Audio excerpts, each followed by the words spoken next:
you everybody for tuning into the Multiverse Show Season 4, Episode 3. Thank you guys for tuning in. It's much appreciated. We have a very interesting show. We're doing a Voice of the People segment this week. We got a lot of really cool stuff going on. But first off, we got to do our introductions for the evening.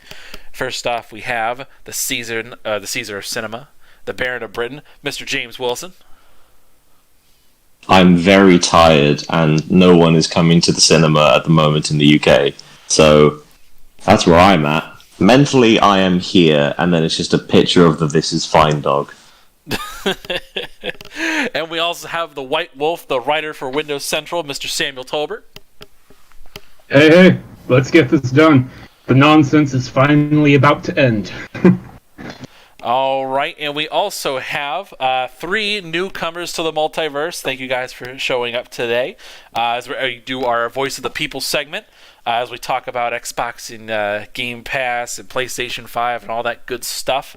We always do like having a bit of diversity in opinion coming onto the show, so I'm really excited to announce. First off, we have our Twitch streamer extraordinaire, Mr. Hardhead7WD.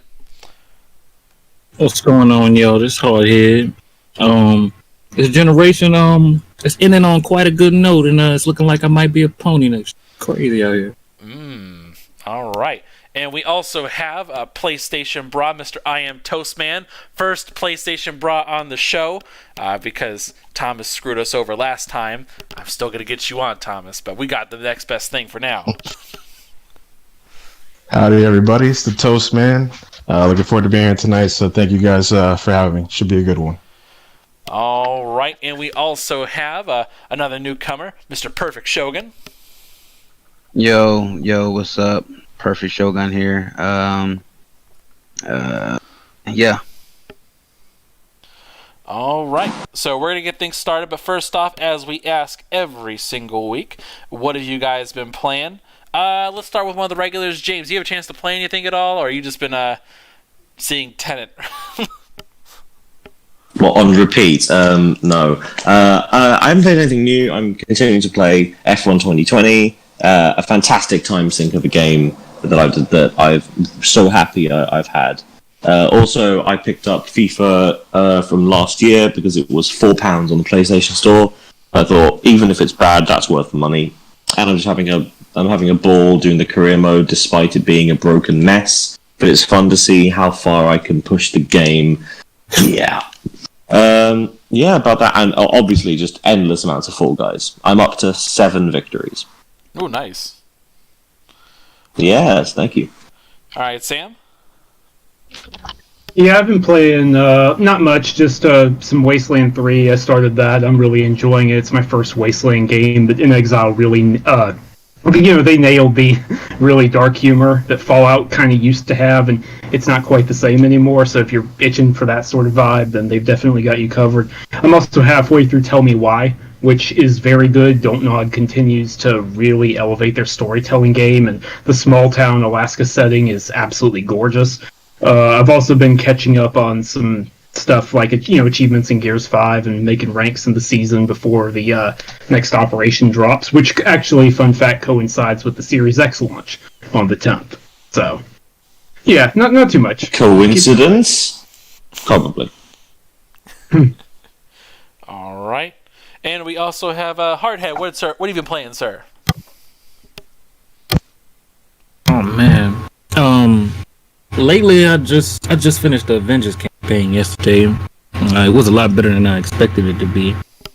But the multiplayer is starting to look a little, repetitive. And other than that, I've been going through the hellhole that is NBA 2K21, and damn near throwing my controller a couple of times a day.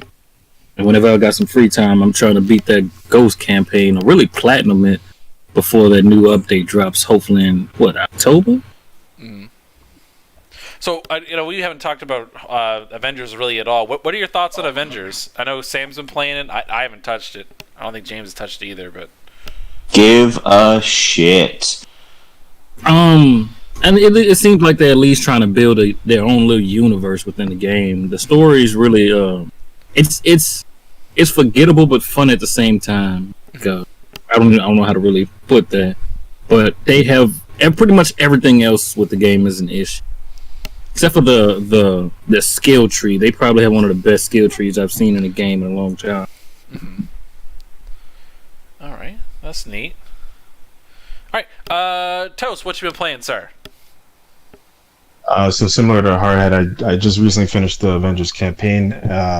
Still playing it a bit to get do some of the other missions and the post game stuff. Mm-hmm. But also just started an indie game called Creeks, which is like this. It's a puzzle game. It like I tweeted about it the other day. It's almost like Braid meets like Timber, and it's like a pretty cool, kind of creepy looking art style. But it's a puzzle game, and it's really neat. So just been playing that. I'm still early on, but I'm really enjoying that. And that's pretty much it so far. Oh, nice. Shogun, sir, what have you been playing as well? Man, I've been I actually just finished up Tell Me Why this weekend. That was pretty dope. So yeah, that's pretty good. And I've actually recently just jumped back into Bliss Unleashed, which is a MMO that was made specifically to be on consoles. Came out on Xbox first, and then just recently hit PlayStation. And then also, just on my regular rounds playing Halo Master Chief Collection, Halo 5, and jumping in on Rogue Company every now and then. So yeah, I think that's about it. For the people who have played Tell Me Why, I've just got a question. Is it Ain't Nothing But a Heartache? Absolutely. Every time. It's an interesting ride. I don't really want to get into too much to spoil anything, but man, like there are moments of it that are kind of predictable that you see coming. Then there are some that are out of the way and kind of catch you. Hey, I don't ever want to hear you say about giving spoilers. Yeah. Yeah. Okay. Oh, y'all don't worry about spoilers. I feel like that joke passed over some people's heads. Man, I got it. It really did. It went way over my head, man. So. Tell me why ain't nothing. Oh, there we go. Okay. All right. Had a beautiful second. Hey, I do have a question though for people who are playing Tell Me Why, because I just beat Life is Strange 2 about a week and a half ago. I don't know if any of y'all played like at least the first 2 or 3 episodes. It was really sluggish and had some bad writing. Did they at least learn from that? Tell Me Why hooks you in on the first episode. Like there's a big, it sets up a story and you think, oh, okay, I know where this is gonna go. I know what they're doing with these protagonists being, especially one of them, Tyler, being who he is. And then it just goes, nope, you don't know anything, and you're gonna have to figure it out. But like, is this so like it's not forced like Life is Strange 2 was, because it was pretty. Well, what do you mean forced? Like it seems like if I don't know if you finished Life is Strange 2, that in the end of the first episode, it didn't really seem like the scene made sense when you go back and look at it. It seems like they just it had a lot of plot holes with it. Why did this person react like this? Holes. Why did this happen? I haven't noticed any plot holes so far, but like I'm only halfway through, so I haven't finished it. I'll say I haven't seen any plot holes. I think one of the things that is really interesting about the game, honestly, if you're gonna dive into it, and it wasn't really something that was talked about in anything where they were showing it off, but Don't Nod has actually kind of hinted to it a little bit on their Twitter account since the release, but eventually, and it's not really much of anything, but eventually you find this book called the Book of Goblins, and it's like a bunch of different stories, and they're all like 4 pages of text long, and it's not like super long pages or anything, but like read that book, read all of the stories. I wouldn't say you need to necessarily read them all at once. I kind of paced it out as I was going through, doing like little bitty different, like in between scenes that I was doing, and that actually kind of made it flow pretty well, because a lot of that stuff in that book is tied to it makes the story more rounded because of the involvement of the concepts in the book. So I'll say that it adds a level of depth to it that I really appreciate it, more so than just the narrative that you're dealing with by itself alone. And there are actually parts where you'll need to go into that book, but if you read it, it's really kind of cool. It's a children's book, but it's I don't know how to describe it. Like having lessons, kind of like at the end of a cartoon, you know, there's like some moral to each of the stories, but it ties back into their lives because it's kind of loosely based off of them. And there are some characters that you'll come to understand are representative of people, and then they're allegories. Yeah. There you go. And then some characters are actually just kind of concepts in themselves. So. Yeah, it's really good. I really enjoyed it. Huh. All right. I'm probably going to get into it at some point because I've played all of the Don't Nod games so far.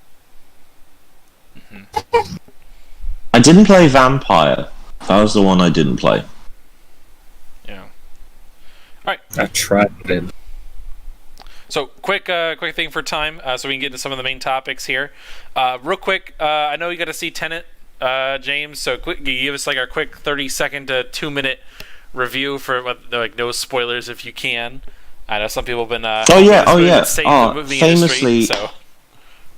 famously incredibly easy to review Christopher Nolan films in 30 seconds. Sure. Basically, Tenet is I had a really bad time with Tenet. There are some caveats to this. I saw it in the biggest cinema in the UK. I sat in a not opportune seat. It wasn't a terrible seat, but it wasn't perfect. I also saw this film at 11:30 at night. It's more than 2.5 hours long. So this film, by the time the film finished, it was past 3 a.m. This may have coloured my opinion on the film. However, I went back and watched it again when I took a friend to see it, and everything I didn't like about the film the first time reared its ugly head in the second time. I thought this film was needlessly overcomplicated. It is incredibly style over substance. The thing that it boils down to, more than anything else, is the heart of the film is not there. Here's the analogy I use.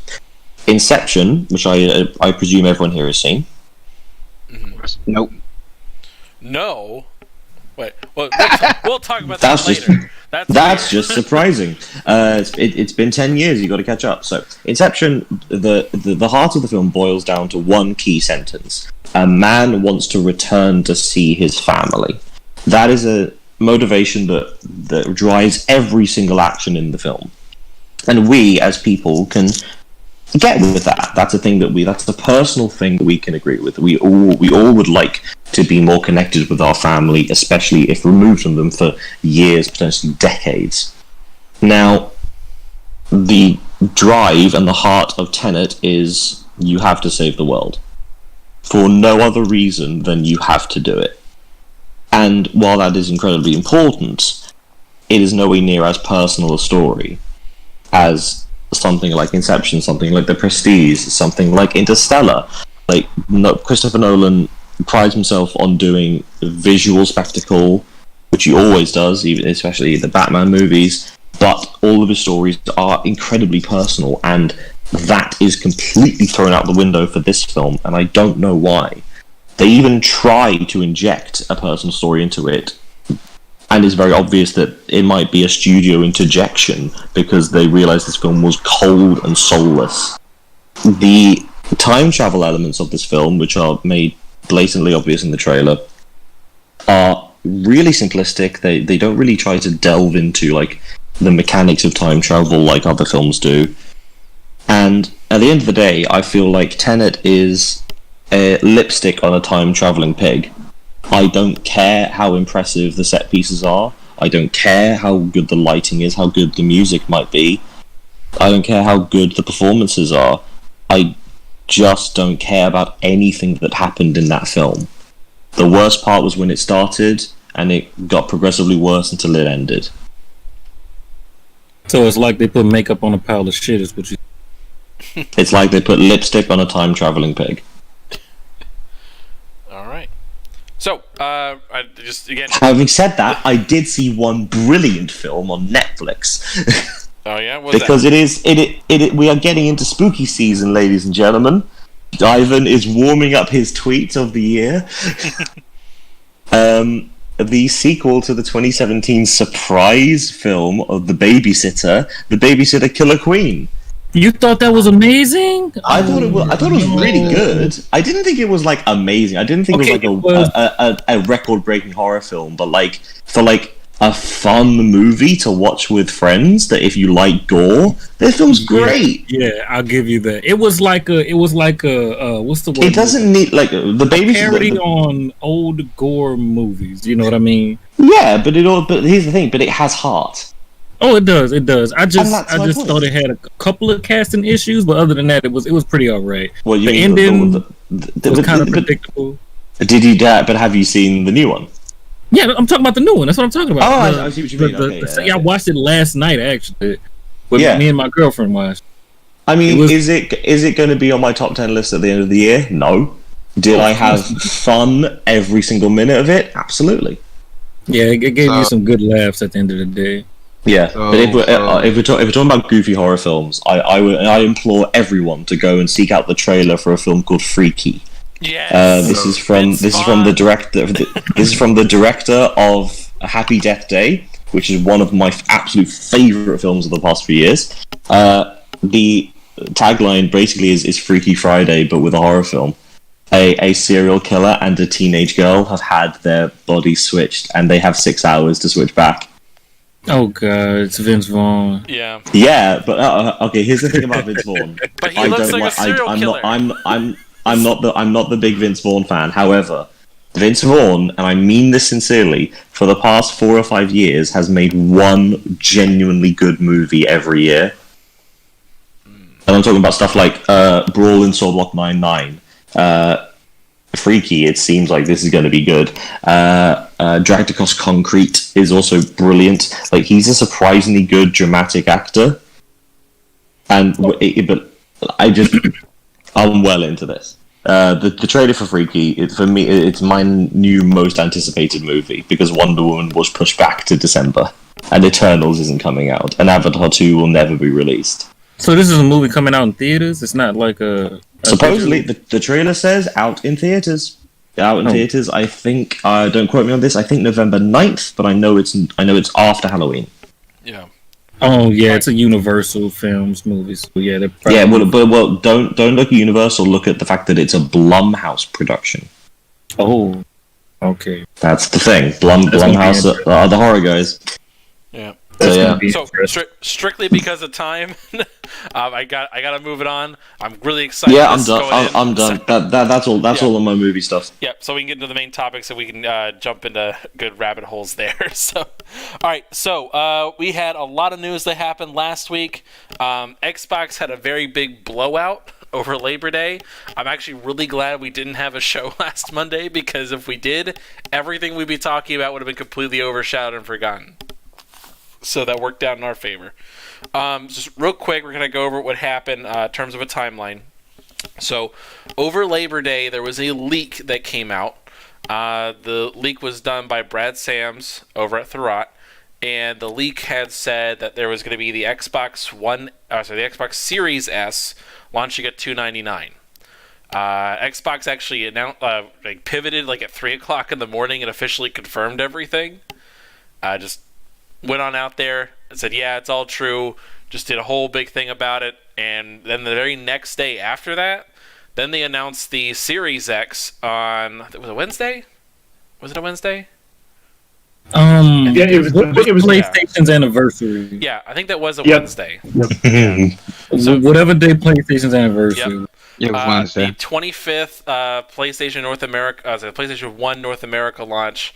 On that anniversary, they announced and basically went like a whole big thing about the Series X and the Series S, and just said, okay, Series X, $499, Series S, $299, and just completely went all out. There was just things one after another, and honestly, again, I'm just going to give a very brief overview of the whole thing. So, like I said, the pricing of each, they announced that that Game Pass was going to get EA Access, or now known as EA Play, is included for Game Pass Ultimate, free of charge, doesn't cost you anything extra, and you basically get EA Play.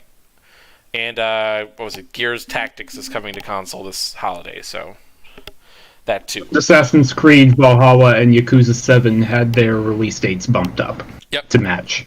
So And- they'll be on November Also, 10th. PC Game Pass got its price increased to compensate. Well, apparently that was supposed to be the price when it originally released, but it's also to compensate for EA Play being added to PC Game Pass.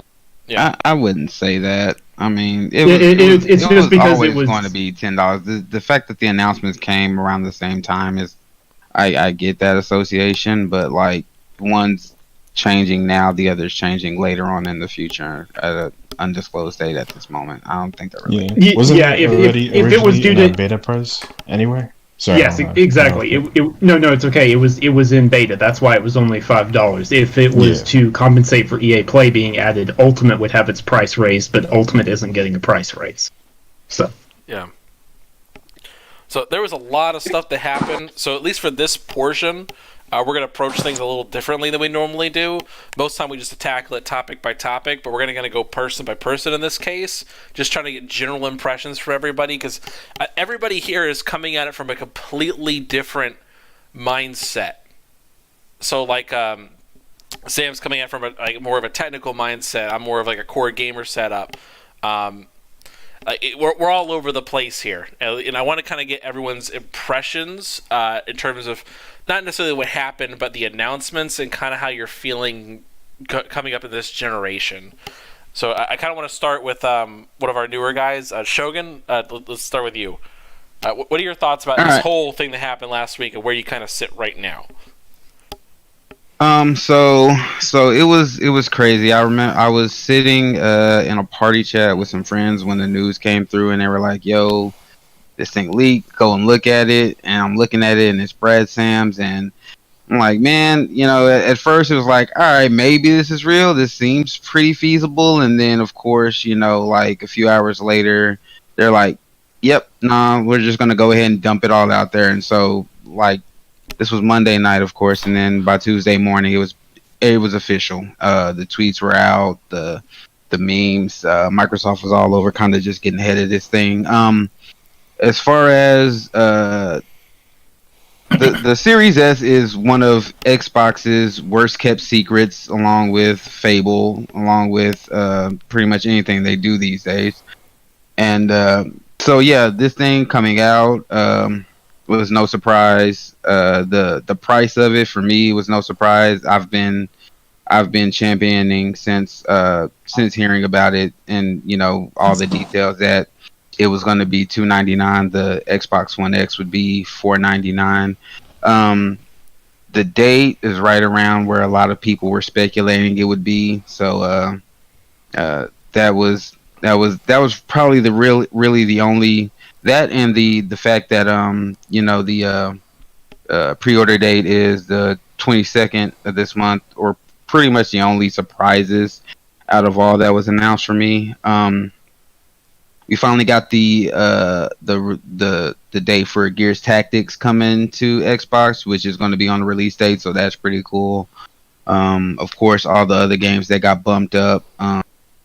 Still some announcements we're waiting to hear as far as stuff like Flight Simulator, when that might be coming.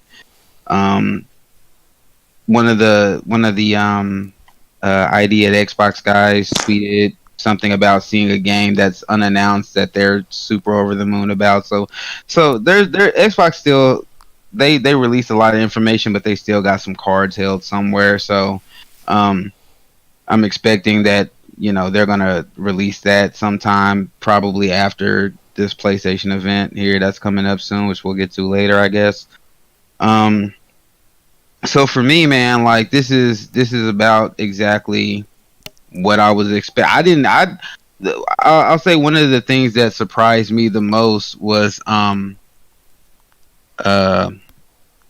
fact that the Series S can run games at 120 frames per second as well. I mean, it makes sense given that they're basically the same GPU. They're a little bit of difference there, but man, like I wasn't expecting them to show off footage of Gears running at 120 frames per second running on the S. So overall for me, man, like I think it's dope. I think Xbox is really pushing to get that box in as many homes as they possibly can.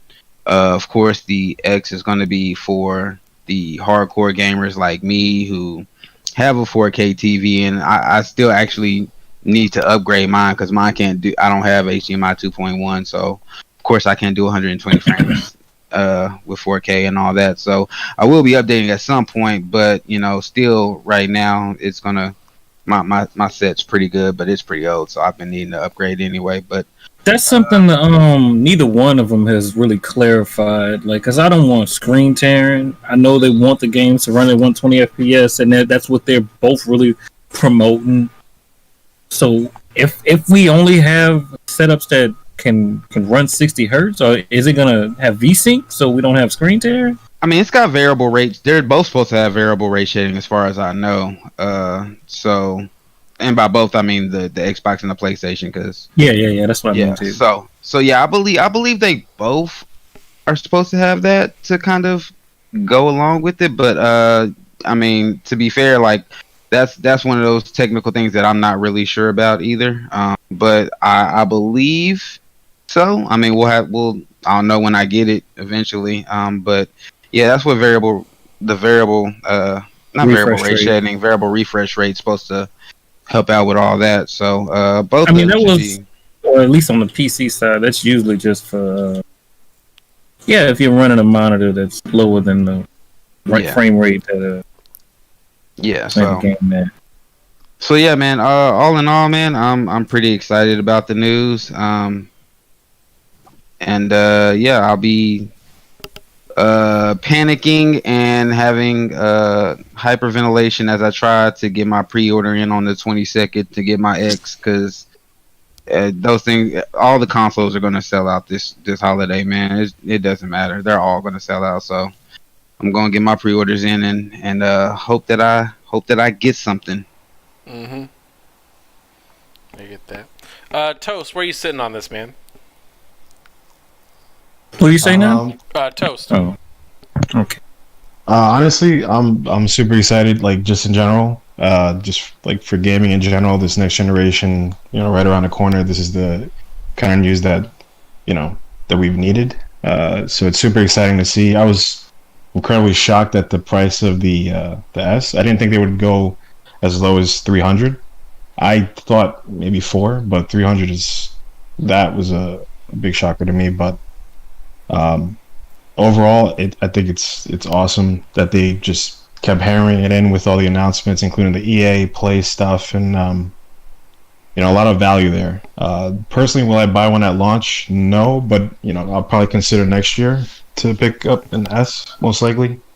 Because for now, my focus is just making sure that I secure the PS5. So whenever they, hopefully come Wednesday, they'll announce when we can pre-order those. But honestly, all the news is exciting to me. Next gen news in general is just, I'm so excited for all of it. So it's good stuff. Let's see. All right, Hardhead, where you at? Who now? Hardhead, you broke up a little bit. That's you. Oh, as far as the Series X and X go, I'm not gonna lie, it's pretty attractive, especially as a streamer, and to be able to play the newest games for $300 next year. But at the same time, for me, those new Nvidia cards just dropped, so I'm gonna be upgrading my PC instead. Basically, either or at this point. But like I said, they're real attractive for $300. You're getting a lot. I was confused. I still am confused about some of the things. Like, I know y'all have seen the articles about the Series S not having the Xbox One X upgrades of games, and I know why, but I still wonder why the system does it, because it doesn't natively support 4K. It only supports up to 1440p. It upscales to 4K though. I'm gonna assume that mostly for the fact that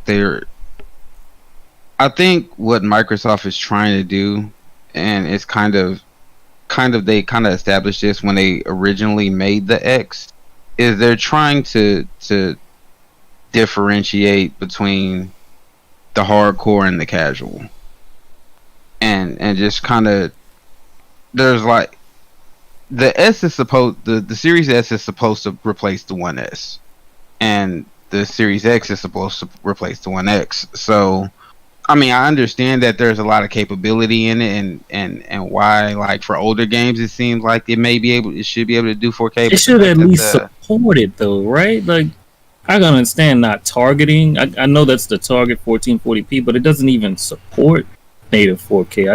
It just felt off to me. Like, even games like Minecraft Dungeons and Ori would be able to run on a Series S at 120 FPS 4K. Easy. Maybe you can explain it to us, Sam, because I know you're more of the tech guy here. You clear this up for us? It's really simple. I think a few people are overthinking it. If you had an Xbox One X and you're like, well, I would miss out on my Xbox One X patches, congratulations, this isn't the box for you. It's the Series X. The 1S owners, or the people who never had an Xbox, those are the ones who the Series S is aimed for. You're like, it's an attractive price point, so I understand why people are weighing the option in their head, to be very clear. I totally get that, because 300 is a good price, but if you had a 1X, you're not supposed to be going for that. You're supposed to be going for the Series X. It's not you missing out, this is next-gen entry. And simply due to their architecting, this is the easiest way to establish that. And they're still doing a bunch of things, like you're still going to get automatic texture filtering, you're still getting the auto HDR algorithm. Upscaling and all that. Yeah, I know. Yeah, that they figured out. I mean, just to be honest, you're still getting a ton of back-compat features. It's just, I understand, like, people are like, oh, well, I'll miss the 4K, or I'll miss this patch. And, like, I get it, I understand, but yeah, most of the people who's buying that won't even care about that. Yeah. Exactly. That's right. I think it might be something similar, like how when the Xbox One X came out, like for me, I didn't particularly care about the 4K at the time. What I cared about was the gaming advantage, where it was you could load into games faster. So, like, for example, I've been playing a lot of Rainbow Six Siege lately. When the X just came out, you were guaranteed your pick of any character you wanted because you were loading into the game first. And so you could pick any character you wanted, so there was a benefit to it. And so I think what they're trying to do with this one is they're trying to separate the people who care about visuals and people who care about the advantage. At least that's how I see it. And so, like, yeah, I can understand that, because, like, I know pretty much all of us sit here and we would think to ourselves, for what we usually want from gaming, the Series S would pretty much be a waste for any of us. We pretty much just rather have the X at the.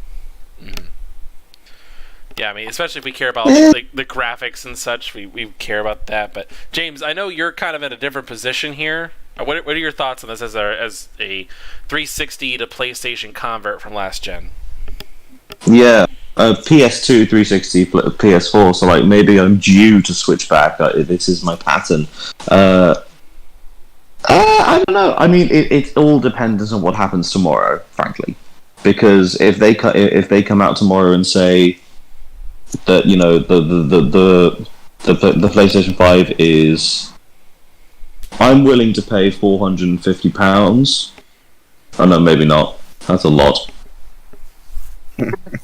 What's that, like 600 US? It's about that. Yeah, about, yeah. What was it with the PS4? The PS4 new was 349. So I would, if you think about it in turn, 349 pounds, what, $399, right? Yeah. So if it goes up to its £449, $499, like, It's £100 more expensive, 7 years worth of development. That for me seems fine. I'm okay with that.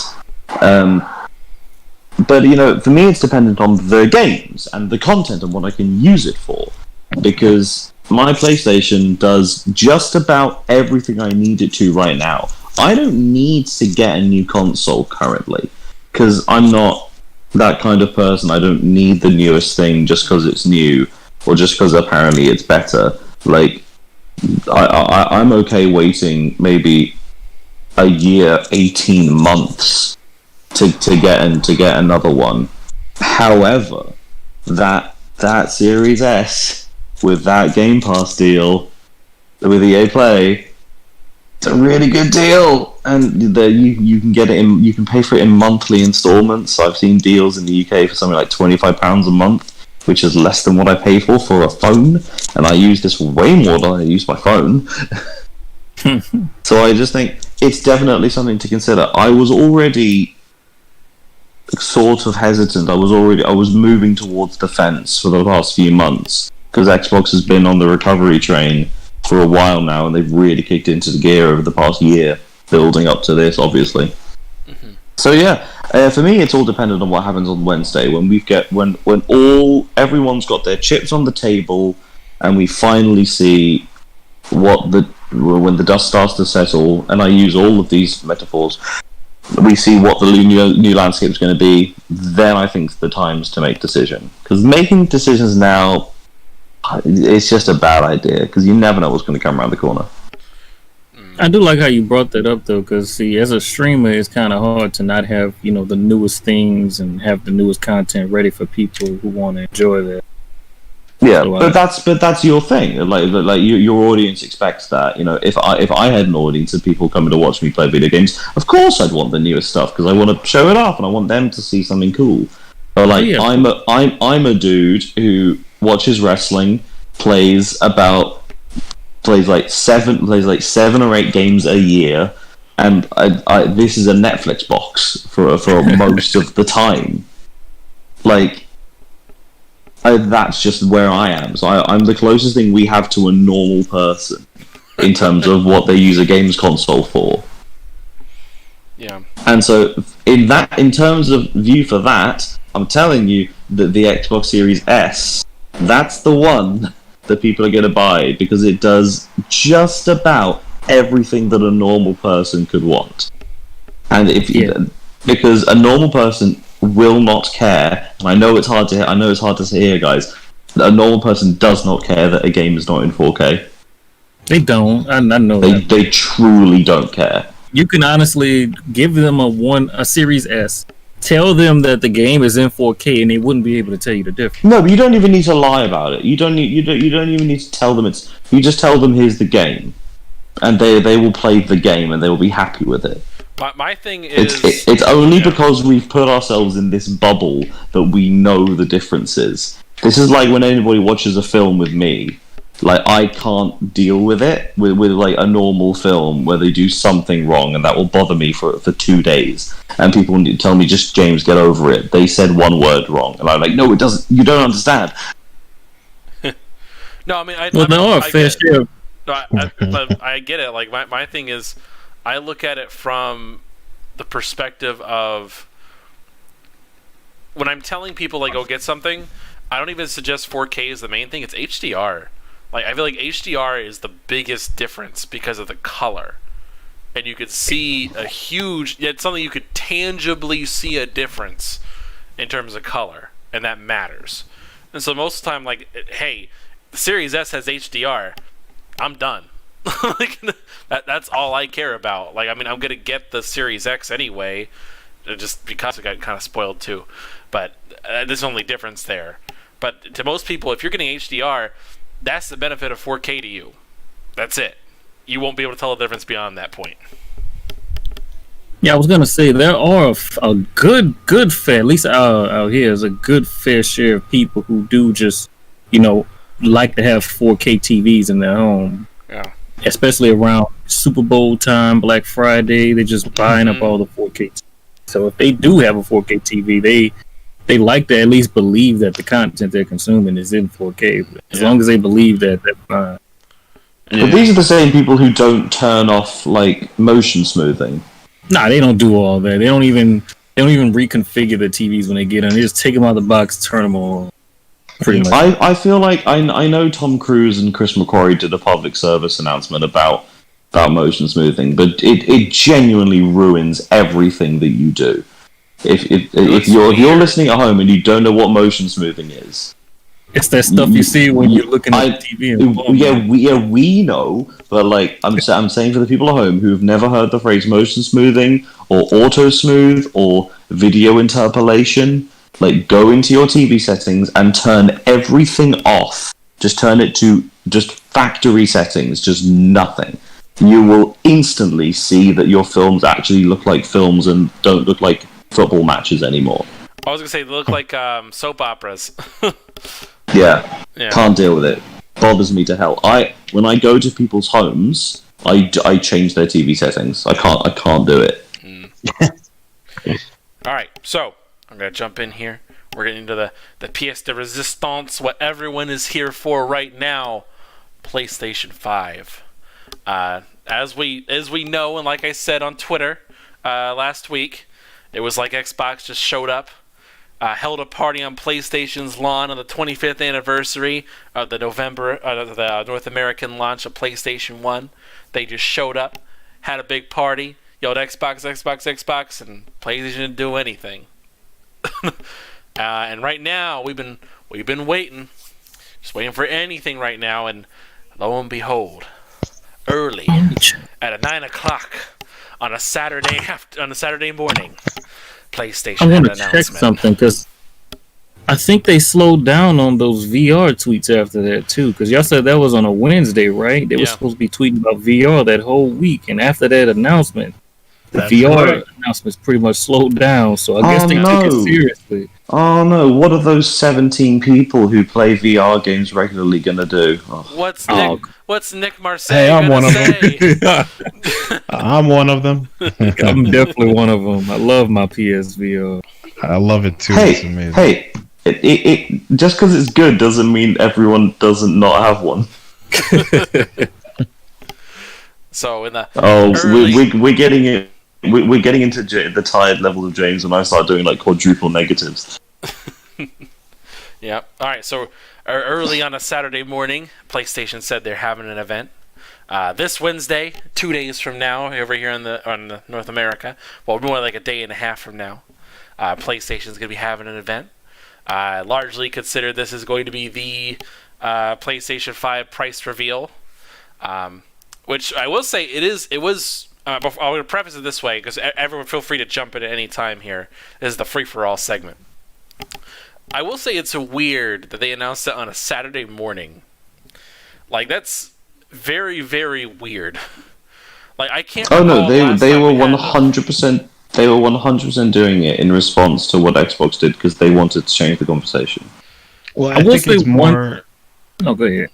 Oh, no, I was just gonna say I think it's probably more. I would have expected that announcement on a Friday, but I think they probably wanted at least some of the Xbox sort of excitement to die down, which it came at an odd Saturday for them to announce that because usually that type of thing you would see like a Friday or something, before the weekend.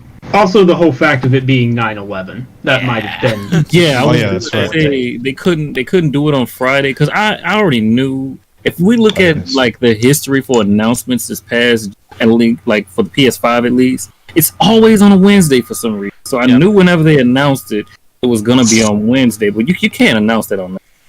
Yeah, traditionally speaking, at least when it comes to the media cycle, when you come, and the guys on the show have heard this 1,000 times. I'm just gonna say it again for posterity.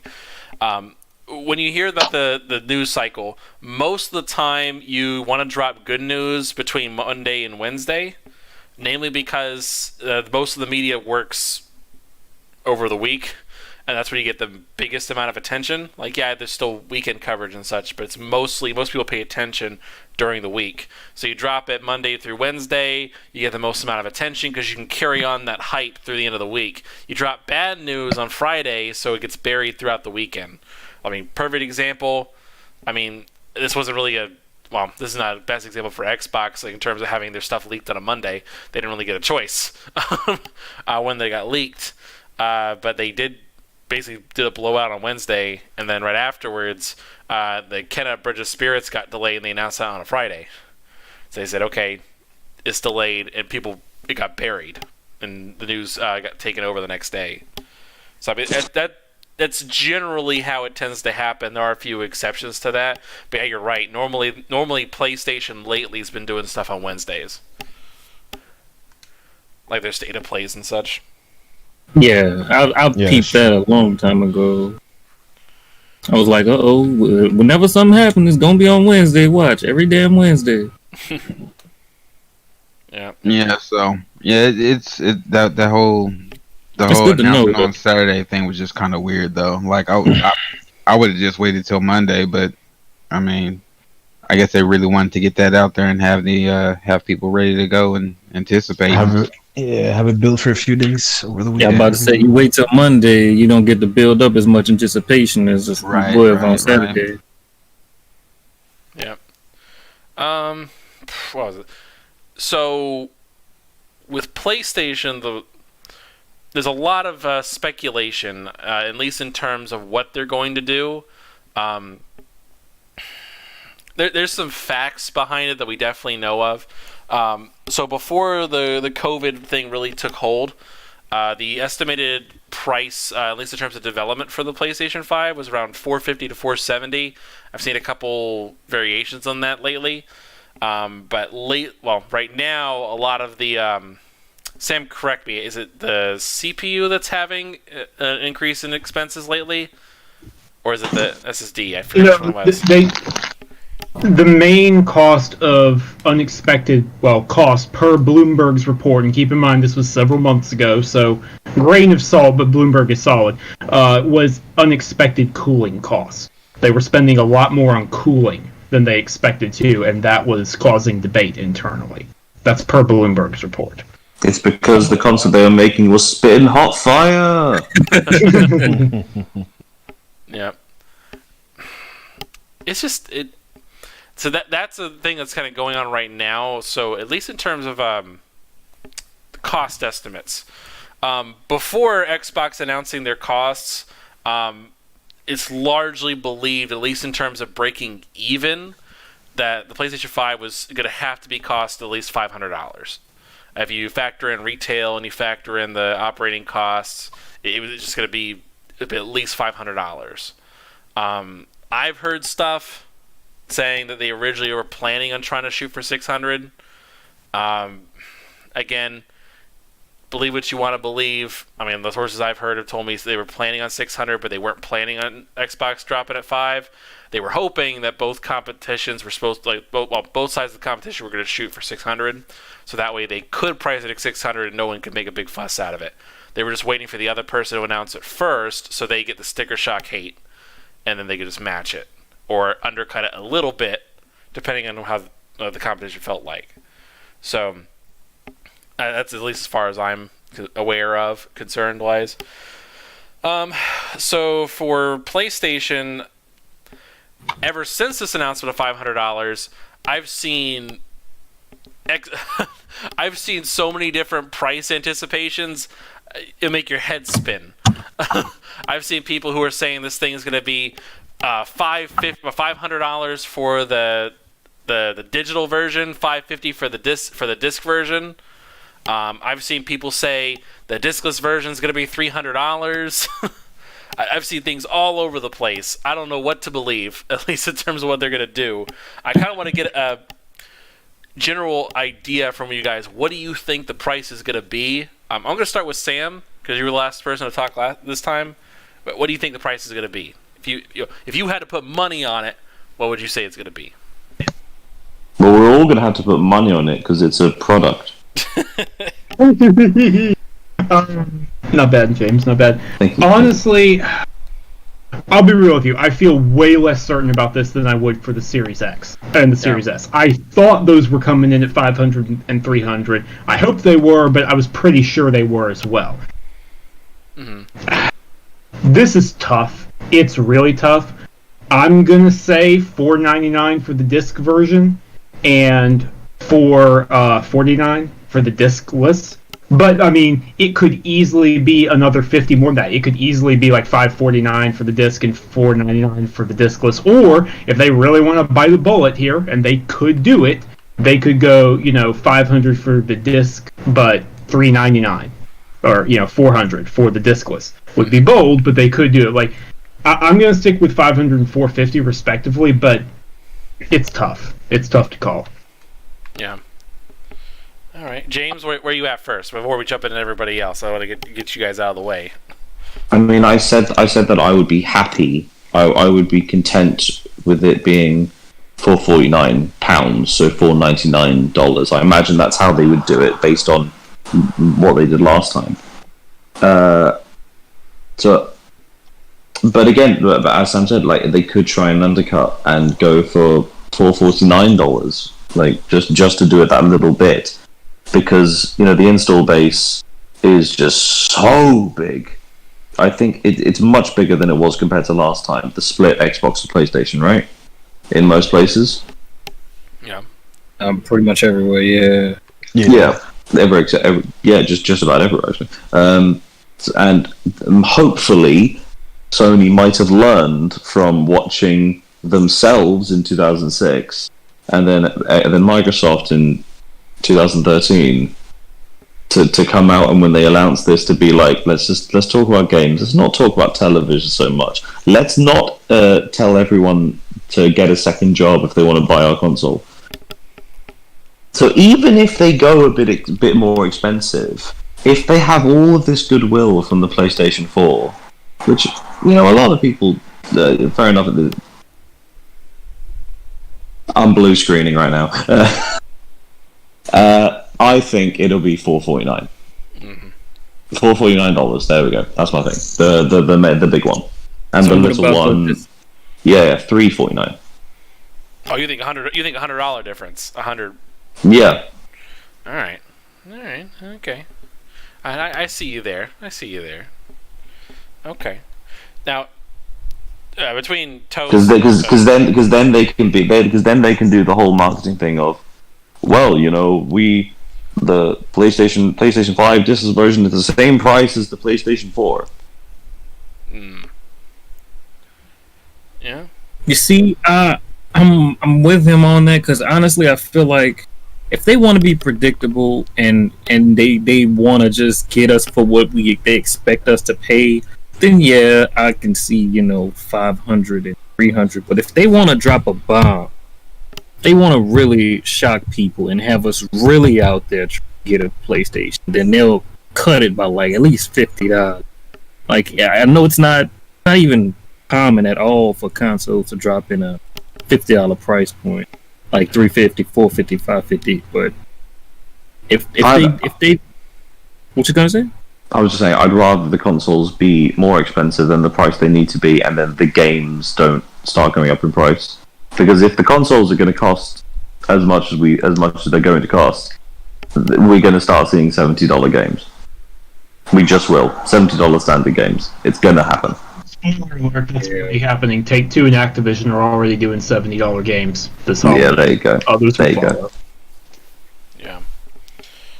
All right. Won't be nothing to do about that. I mean, because it's something like the Atari 2600, in adjusted for inflation, is more expensive than the Xbox Series X is going to be. The gaming has not got cheap. Gaming has got cheaper over the years, and we are heading for another collapse if we don't steady this ship at the moment. Yeah, it's pretty much time. It should have happened a long time ago, though. What are you sitting on this, Toast? I need your perspective on this. I'm gonna be super bold and super crazy. I'm gonna be even crazier than what I first thought, and I'm gonna say they want this to be the fastest transition with console generations. I think they're gonna drop a bomb. And they're gonna say the disc version will be $3.99, with the digital being $2.99. Damn. Yes, that's what I'm saying. If they want to tell their investors, hey, we're taking losses worse than the PS3, I would love to see that conversation, but you're right that that's bold. That is definitely bold. I know it's I'm going crazy. I'm going crazy with it. So, if they really want this to be the fastest transition, and then seeing exactly how, and these companies, they're not going to just. I don't think they have the ability to just change stuff like this, drastically like this overnight. But maybe they could tweak it a bit. But after seeing the price of the S, if they really want this to be the fastest transition that they're, I think that Jim Ryan was saying, then you have to do it that way. Yeah, that would be the S killer. Like that would do it. That would be the S killer right there. It's like we're more powerful. We can hit the 4K. We can do everything you can do, but better. And we're the same price. Yeah. And you can play Spider-Man this holiday. Buy it. Yeah, that's what I'm gonna be honest. That's what I personally want to happen. I'm not gonna say I expect it, but if it happens, man, is it gonna shock the world? Oh, yeah. That would shock the world, definitely, for sure. I don't know. I don't know. My whole thing is I normally go by gut instinct when it comes to business ideas, and just like what in terms of pricing and release dates and that kind of thing. It served me well in the past, and I will continue to do that. I really, at least in terms of investors, I think they're going to have to do the disc one at $500. I think they're going to have to do $500 because they got to say, okay, well, if you want to keep the old school thing, you want to have used games, you're going to pay a premium price for it. I still think they're going to do $450 for the discless, like Sam does, although they may take a hit and go down to $400.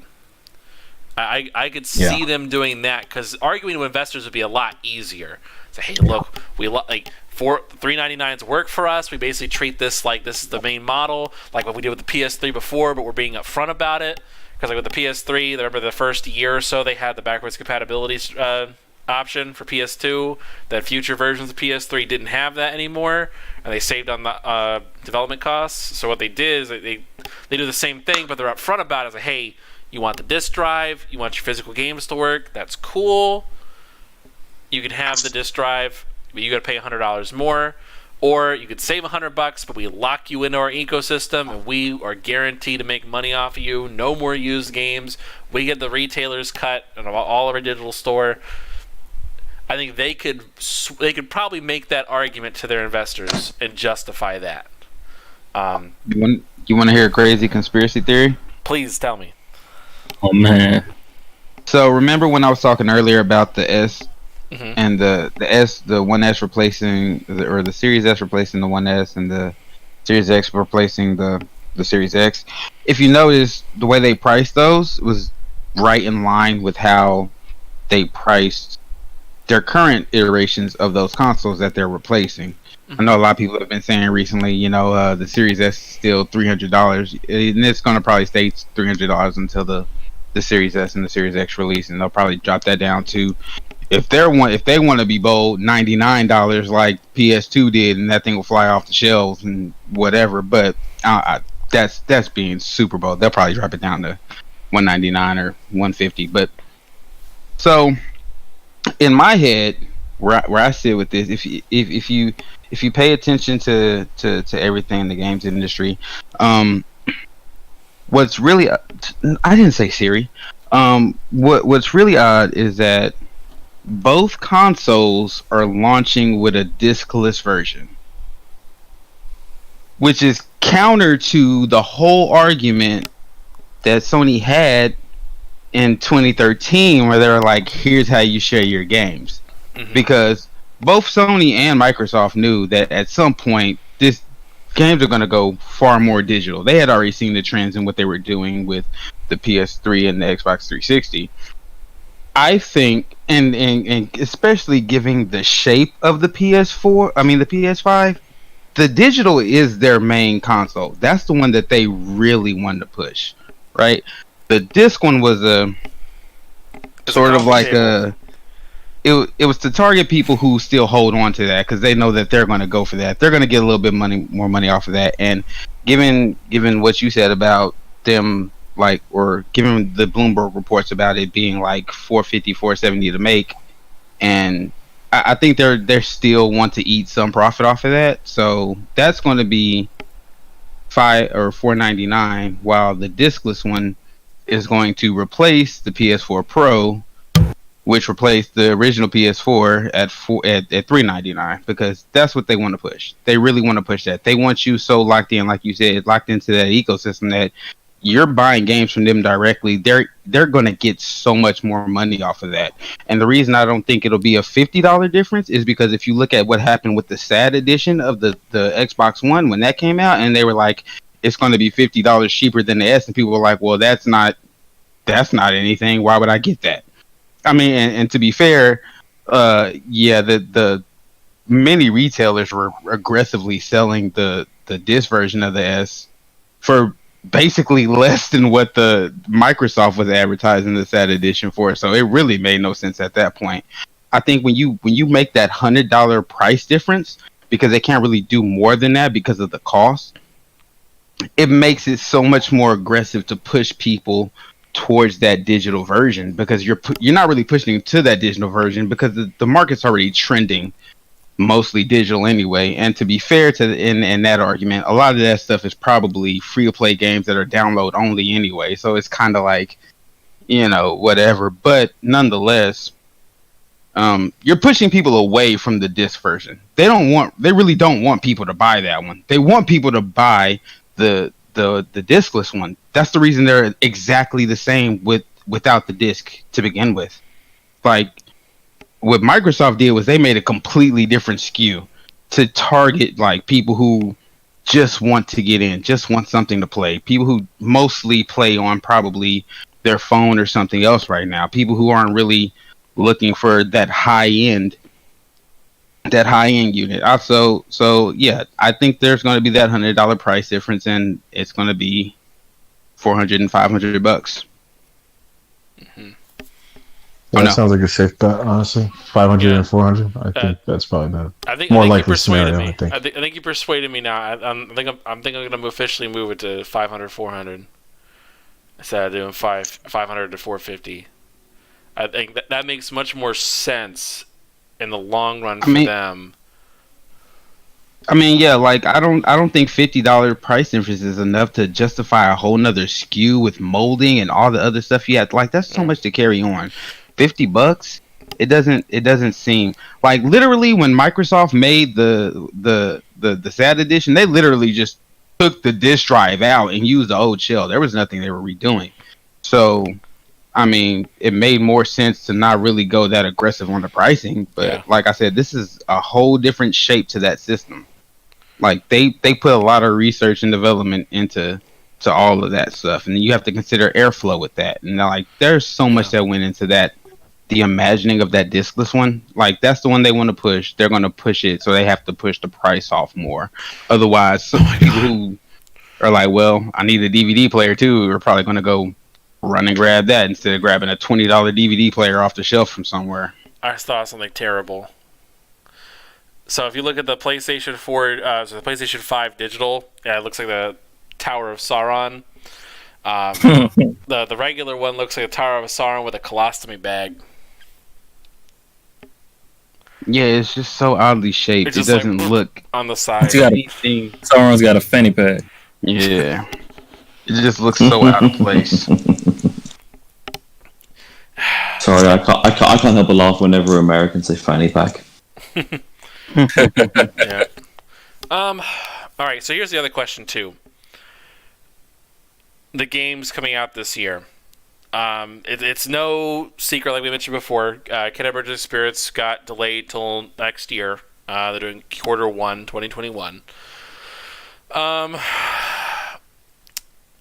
Right now, Microsoft and Sony are sitting in a very weird position because right now they don't really have any major games coming out except for Sony, who has Miles Morales coming out. That's their big game right now. There are other games, sure. There are other games, but that's their biggest game that's coming out. They're exclusive. Can I point out something I don't think a lot of people have been paying attention to? Sure. Well, it's a a little handful of things that came together that pretty much solidified my decision for next gen. One, we still don't have like a definitive game running on the Series X. The one game we thought was Halo, and they came out, said later that was on a PC similar to those specs. And the games that we are most excited for don't come out till 2022, at least. They said that the Series X won't have any exclusive content until 2 years after, right? Because none of those games have dates now. They said 1 to 2 years, and then they've also been very fast and loose with it. I mean, to the point, I think there was a quote from Phil Spencer even saying like they're not going to force their studio; they're going to let their studios decide what they need to do, what's best for them. So even with them saying that, there's no guarantee that that's actually even going to happen with any of the games, honestly. Okay, that's still good, but at least they let them take their time. That's good. But if I remember correctly, now someone correct me if I'm wrong, but when we got the announcement for the games that at least come into the PS5, pretty much, I think everyone except for Horizon, but I think even Horizon are all supposed to come out within year one of the PS5. Correct? Yeah, Horizon later got announced that they're targeting 2021. So yeah, I think everything that they showed off is, I guess, what seems to be like their year one. That is not confirmed. It is speculated, and it's probably true, but technically speaking, only 2 games have windows. Horizon Forbidden West, like you guys said, 2021. Who knows where? Hold on 1 second. We've got breaking news. 1 second. Bloomberg Japan is saying that PS5 production is being cut by 4 million units, citing production problems. Ooh. This is breaking news, actually. Huh, that's interesting. Anyways, and then Miles Morales this holiday, obviously. Actually, also, Ratchet and Clank was confirmed. Yeah, Ratchet and Clank is launch window. You're right.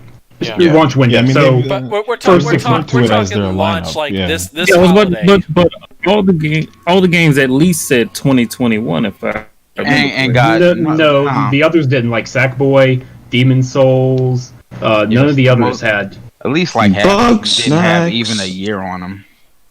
And Godfall's out this year, so there's 4. Yeah. 4 that we know for sure in launch window. So, or at least in the first year. Year one, yeah. The main point is... I think that's what they're really trying to sell people on instead, is the year one instead of the launch. Right. Because that launch window doesn't seem like it's gonna really be hidden for anything. I think that's why they've been so vocal about this being the best lineup that they've had, because it's sort of... I guess the insinuation is that for their year one, that this is the best that they've been able to do for the launch of a console. Because if you look at the PS4, that first of all, the launch day was, I mean, there was really for first party it was Knack and Killzone, right? And then like year one consisted of, I believe, Infamous and I think Little Big Planet 3. I think that was The Order 1886 and Drive Club maybe, and that was it. So. And then you had third-party games like Watch Dogs coming out and doing what Watch Dogs did. And so I think that kind of ties into what Jim Ryan is saying about having this be the fastest transition. They want to be able to provide sort of fan favorites for the first year so that everybody is tempted to purchase the console within that year. I think that's part of the messaging. Yeah, somebody was saying something about like using the price as defining them getting those units moving. I think it's more so the actual games themselves, like to get the core base to get in immediately. Yeah. And the point I'm getting at right now is that this launch thing right now, at least right now, for 2020, right now the big game is Spider-Man Miles Morales, which right now I've had suspicions. I don't have anything like hard to base it off of. I'm not even sure that's going to be out this year. Like I think, I'm fairly certain it's not even coming out in November. I'm pretty certain they're going to push it to December because they haven't shown. I kind of had a feeling too.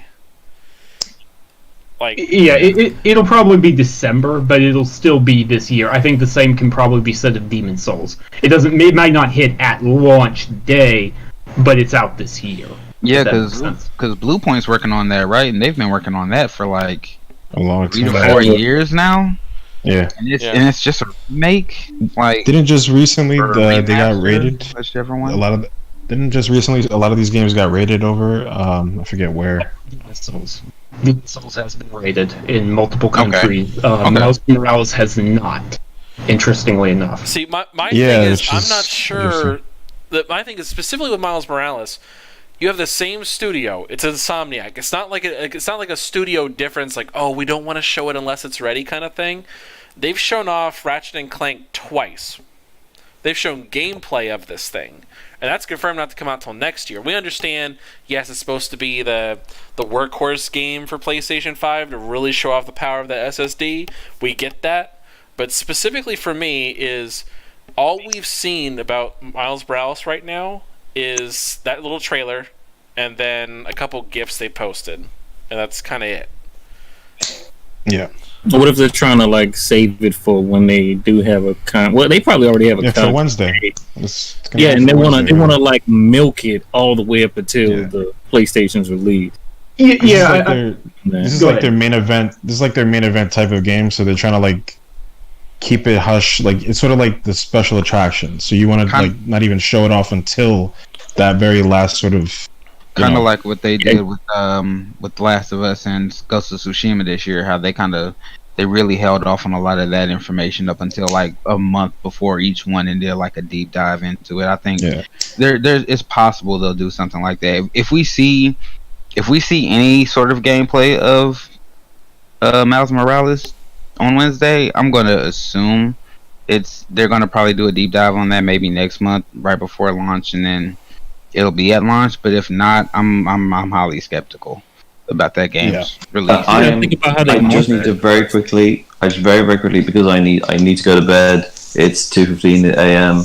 I need to crash. My prediction for the Wednesday is that Beyond Good and Evil 2 is going to be announced as a release game. There we go. Because why Yeah, not? heard anything from Ubisoft? Yeah.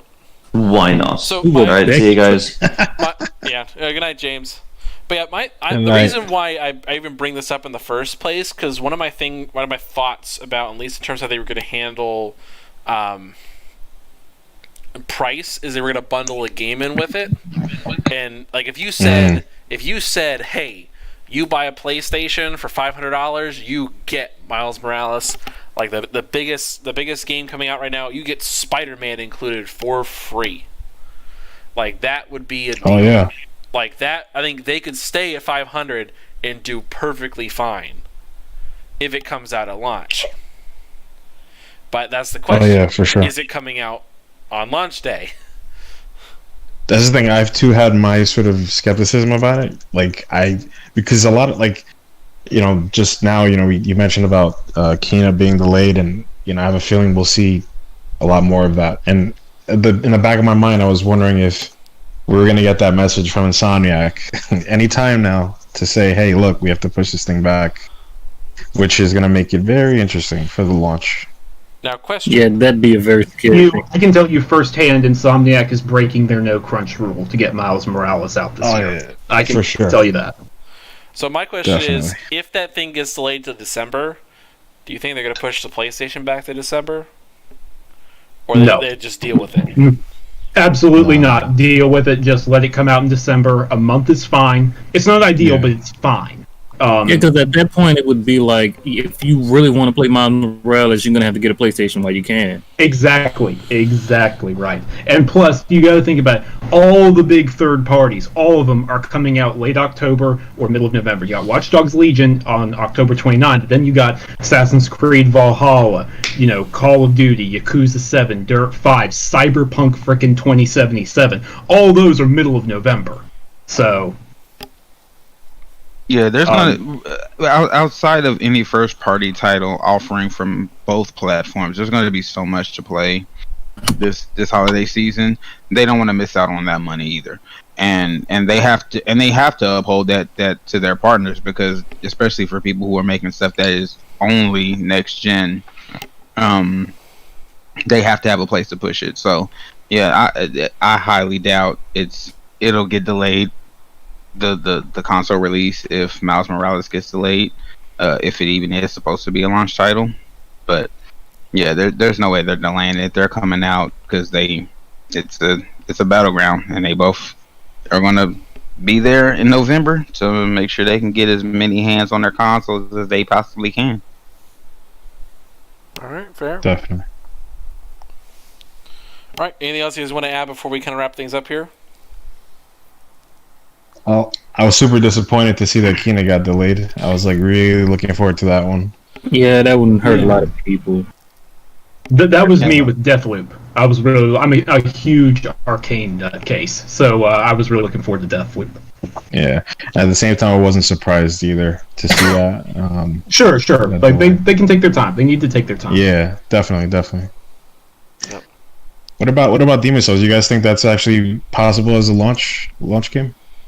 I mean, Well, it's been it great, started. and That thing started as a PS4 game, so I'll say this: it probably better be, honestly. Yeah. Like, it was literally a PS4 game. They got pushed back because Sony said, "Hey, Last of Us Part 2 and Ghost of Tsushima have been delayed. Just push it to the PS5." So At least 2 of those games have to be like sleeper launch titles that we just don't. Yeah. I think we need at least one more besides Miles. Like, I would even love if GT7 was a launch title as well. But Yeah, I'm a huge Gran Turismo fan. I hope that it is. They've been quiet about that too. Other than they had a questionnaire for the cover art. They wanted to know what car we wanted to see on the cover. The cover art's out by now, though. I forgot what car is on the cover. I think it's a Ben. yeah, I mean, it's going to be an interesting time, and I'm super excited for this event. Hopefully, we'll get some surprise announcements. Yeah. I just want to say to everybody begging for Bungie to come back to make Halo, stop it, because Bungie that makes Destiny is not the same Bungie that made Halo, CE 1 or 2, 3, 4 or 2, 3 Reach and ODST. It's not the same team. Are people really asking for it? Boy, I'm telling every time. Okay, so there was news that came out today, or a rumor that came out today about Microsoft approaching Bungie to try to rebuy them, and Bungie saying no because Microsoft wouldn't meet their price that they wanted in this or the other. And some guys from Bungie have said no, this is not true, blah blah blah blah. But yeah, like a lot of people have so the Halo fan base is one of the most ridiculous ones, honestly, because it's split between people who love the old games and people who love the new games, and there's some overlap or whatever, but like, yeah, there are people who really think that Bungie coming back and working on Halo is going to make the Halo that they want, which is the old school Halos, and it's like, that's not the same people. It's not. In fact, Joe Staten is right now working on Halo because he doesn't work at Bungie anymore. He works for Microsoft. So yeah, and if for anybody who heard like the interview that Marty Sliva had, or not Marty Sliva, Marty O'Donnell had recently, like you'll understand that Marty was a big part of that team, and he has his own studio now. So like, yeah, Bungie that made Halo in the beginning, that's not Bungie now. They literally left to go make Destiny. They don't want to work on Halo, and the team that wants to work on Halo is 343. Like, regardless of how you feel about what they've made, those are people who were ex-Bungie employees who stayed, and people who joined because they wanted to make Halo. They just want to make their Halo, and people need to let them make their Halo and shut the hell up. I don't know. So yeah. All right, so let's do our outros here, just real quick, and we'll do like closing thoughts as well when we do our outros. First off, we have Samuel Tolbert. Where can the good people find you, and what are your closing thoughts for this evening? You can find me on Twitter at Samuel Tolbert. That's TOLBERT. You can find me covering Xbox, PlayStation, Nintendo at Windows Central, Android Central, and iMore. My closing thoughts are: I'm glad this insanity is finally over with because we needed prices a long time ago. So I'm glad it's finally happening. And because of breaking news, I have to go now, and I apologize for not being able to stick around for everyone else's statements. But it's been fun. Bye. Take care. All right, and Hardhead, where can the good people find you, sir? You can check me out on Twitter or Twitch at Hardhead7WD. I have a schedule, so it won't be hard for you to catch me live. Other than that, it was a good fun show. All right, and Toast, where can the people find you, sir? You can find me on Twitter at I am Toastman. I'm there. I love love chatting with everybody, having discussions occasionally, having some fun banter. You can check out PlayStationBros.com, where I occasionally write a few reviews along with some of the fine folks over there. So, looking forward to this event Wednesday, and just looking forward to next gen in general. It's going to be a good couple of months ahead of us. But thank you guys for having me. All right, and Shogun? Yo, you can catch me on Twitter at Perfect Shogun, where I talk about PlayStation, Xbox, and Nintendo, and what I love about all of them, and why I will never ever play on PC because people complain about it too much. Because that's what that is. And that's it, man. I'm just there chilling, relaxing, talk, have fun, talk shit, all good. That's what it's about. All right. And I'm Ivan. You can find me at Anchorman V2 and pretty much everything. I want to thank you guys for turning up. We really do appreciate you guys. For those who are watching now, as you noticed, we do our show live on YouTube on Monday nights, with the exception of certain holidays. But then we also upload this show on Spotify, wherever you can find your best podcasts. We upload that on Tuesdays. So tomorrow we should have this all updated for you guys. But really, thank you guys for tuning in. We appreciate you guys turning out and supporting the show. So remember, guys, thank you for watching the show. Remember to subscribe, hit the like button on the way out, and support your local game shots. And we are